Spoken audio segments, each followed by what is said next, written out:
Can bounty hunters solve our immigration crisis? This is wild, wild news. You know, I came across this today. I've also heard someone talk about something similar to this when it comes to the cartels. They're talking about having like something like privateers like they had during colonial times when uh uh when the crown would hire pirates to go after other pirates that were going against the crown, and they get to keep a portion of what they found and give the rest of it back to the crown. This is similar to that, but only they're using bounty hunters. But not only was something like this proposed, also the privateer thing has been proposed. Maybe I'll do a separate story on that in the future. But imagine bounty hunters getting paid money to turn over illegal immigrants. So we're going to talk about it, see what you guys have to think about that. But before we get started, go ahead and hit that like button, share this out so we can get this information out there. Subscribe if you're not already a subscriber, and hit that alarm bell so you know when I'm putting out new stuff. Also, check out my link tree in the description. Has a link to my Patreon. That's where I talk about things that I can't talk about here. There's also a link to my Instagram and my X account, so follow me there as well. All right, so let's get into this news. Now, this comes from the American Thinker, and they report that in an era where federal inertia and urban chaos threaten the fabric of our republic, two visionary state leaders, Missouri Senator David Gregory and Mississippi Attorney General Matthew Barton, have dared to propose a solution as bold as it is American: deploying bounty hunters to track down criminal illegal aliens. Now, to be a bounty hunter, you do have to be registered federally and all that other stuff. So it's a little bit different from the privateer thing, which I said I think I'll do a separate video on that. But their legislation, Senate Bill 72 and House Bill 1484, offers $1,000 reward per deportation, a concept now rippling across the heartland. To the timid, it is a provocation. Provocation. Sorry, struggle reading today, y'all. Provocation. To the resolute, it is a reclamation of sovereignty. As conservatives, we must not only embrace this idea, but elevate it as a cornerstone of our renewed commitment to law, order, and the pioneering spirit that forged the nation. I can see this being very, very controversial. I have no issue with that because we use bounty hunters to pick up criminals all the time. But I can see the left being in an uproar behind this. But let us first confront the crisis with unflinching clarity. Illegal immigration is no mere administrative hiccup. It is a breach of our sacred borders, often shielding those who flout our laws without impunity. Because think about it. These illegals come in, break laws. Well, they already broke the law coming into the country. But aside from that, they break laws and then they get released back into the population whereas my black ass, if I break a law, you best believe they're going to throw the book at me. You know what I'm saying? So how is that equal application of the law? It's not. It's like a multiple tier system. It's more than a two-tiered system, because we know that Democrats get off by breaking the law. Well, used to get off by breaking the law before Trump, and illegal immigrants get off by breaking the law. But average Americans like myself and others get the book thrown at them. How is that equal application of the law? But the Department of Homeland Security estimates over 11 million illegal aliens reside here, a figure stagnant yet festering since the mid-2000s, and I would argue it's more. I would say at least 20 million from what I've seen. But among them lurk not just the weary laborer, but also the predator, cartel enforcers, human traffickers, and recidivist felons. ISIS 2023 reports noted 170,000 encounters with criminal aliens, including 1,300 homicide offenders. These are indictments of a federal system too bloated to act and too cowed to prioritize American lives. Enter the bounty hunter, a figure as old as the Republic, reborn for this modern fray. Critics often cloister in coastal saloons, scoff, conjuring dystopian fantasies of historical ghosts like the Fugitive Slave Act. Such hand-wringing misses the mark. This is not about rounding up the innocent, but targeting the guilty. Illegal aliens with rap sheets, warrants, and deportation orders defied. Gregory's and Barton's plans harness a regulated, incentivized force to augment an overwhelmed ICE and understaffed sheriffs. Missouri's bound agents and Mississippi's certified hunters are extensions of the law, licensed and vetted, answering a clarion call the feds have ignored. And that's what I was alluding to.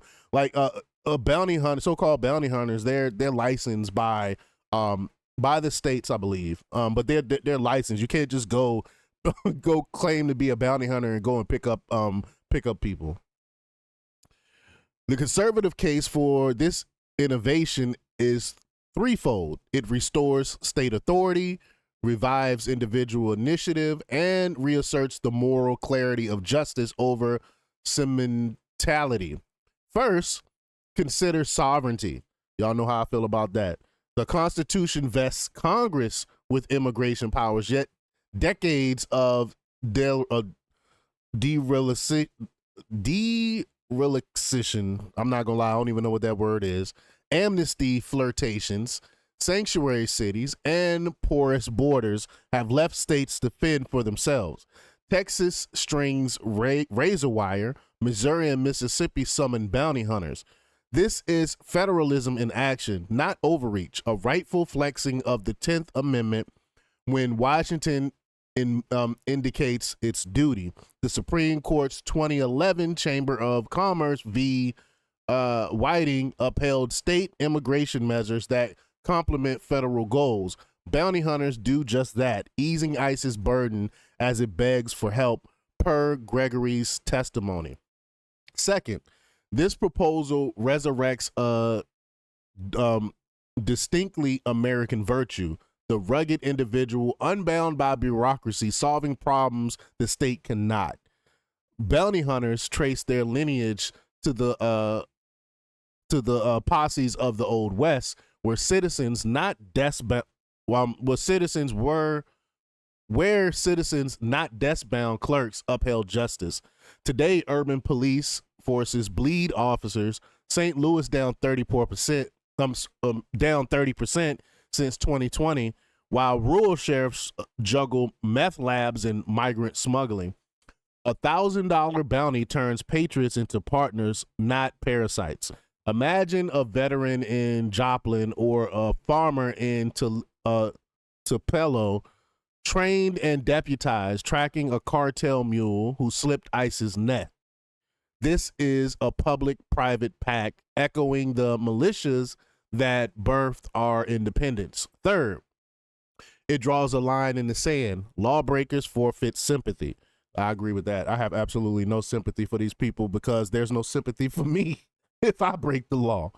The left peddles tales of undocumented dreamers, blurring the distinction between the law-abiding and the lawless. Facts. That's facts. Conservatives must reject this sophistry. An illegal alien who robs, assaults, or kills isn't a victim of circumstance. He's a criminal twice over, violating entry and ethics alike.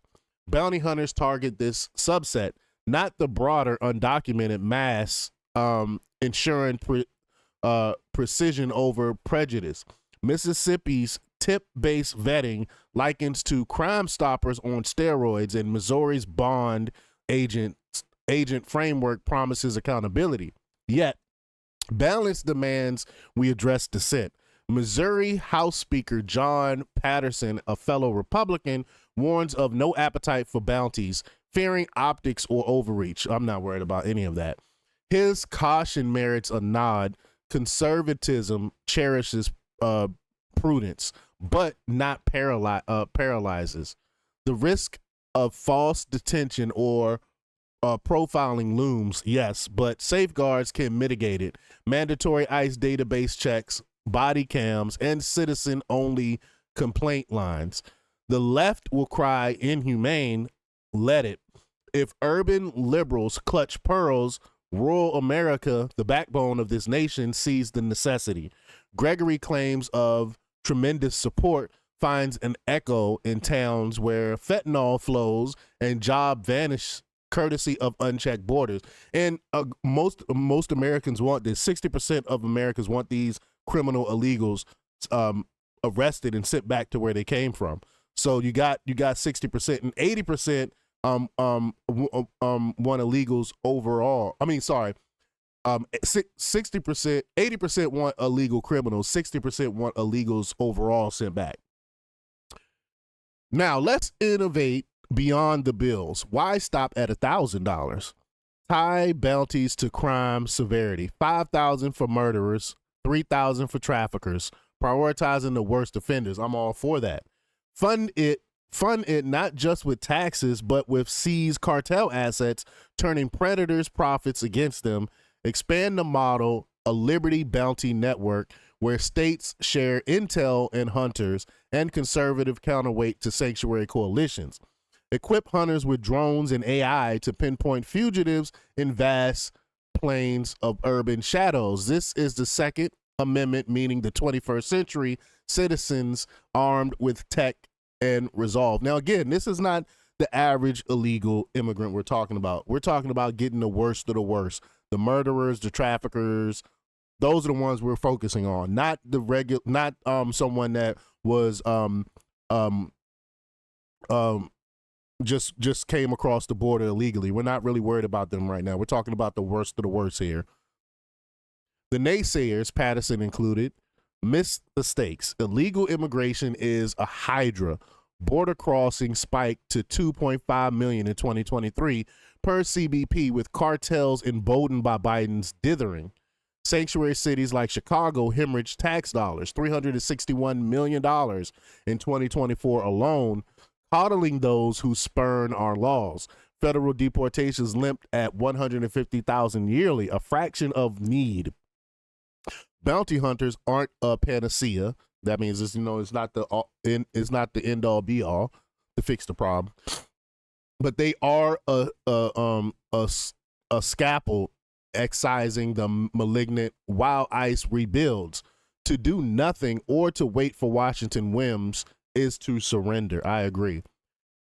This is conservatism at its core, pragmatic, unapologetic, rooting in first principles. We honor borders as we honor property on property lines that defined us. We trust that individuals over the Leviathan, the doers over the dawdlers. We choose justice over excuses, knowing that mercy to the guilty is betrayal of the innocent. Amen to that. Gregory and Barton have lit a fuse. It's our duty to fan the flame. Let bounty hunters rise, not as relics, but as vanguard, reclaiming America one capture at a time. For if we falter, the criminal alien wins and the republic loses. That's a price no patriot should pay. Amen. I agree with that. I can see how the left is going to fight against these bills. I'm all for it. Again, we're going after the worst of the worst. We're not really talking about 16-year-old, 20-year-old that came here as a child with their parent or anything. We're not talking about them. We're talking about the worst of the worst. We're talking about the murderers. We're talking about the sexual abusers, the traffickers. Those are the ones that need to be arrested, and I'm all for that. I'm all for bounty hunters. But y'all let me know what y'all think about this. Leave your comments down below. Like, share, and subscribe, and check out jjthepsychotherapist.com for the latest in news. Until next time, peace.